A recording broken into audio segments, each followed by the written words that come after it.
Бүгін сен екі таңбалы сандарды жазбаша қосып және азайтып үйренесің. Тапсырманы тыңда.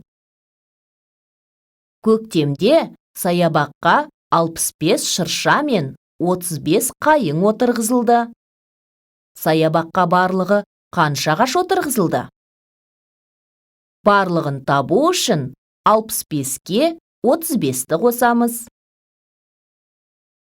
Шешімін табу үшін баған түрінде жазамыз. Бірліктер бірліктердің астына, ондықтар ондықтардың астына жазылатынын білеміз. Бірліктерді қосамыз. 5-ке 5-ті қоссақ 10. 0-ді бірліктердің астына жазамыз. 1-ді ұмытпас үшін ондықтардың үстіне жазып қоямыз. Ондықтарды қосамыз. 6 ондыққа 3 ондықты қоссақ 9 ондық. Және ойдағы 1 ондықты қоссақ 10 ондық шығады. 0-ді ондықтың астына, ал 1-ді 0-дің сол жағына жазамыз. Нәтижесі 100 болады. Кері амалды орындаймыз.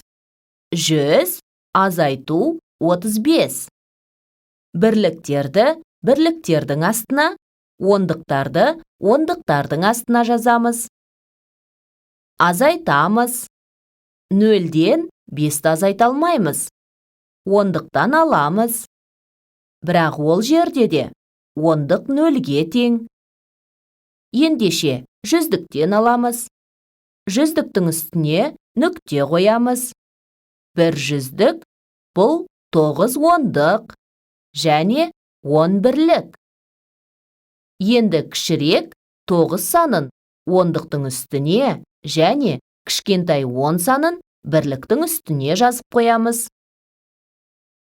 Ал енді бірліктерді азайтуға болады. 10-нан 5-ті азайтсақ 5.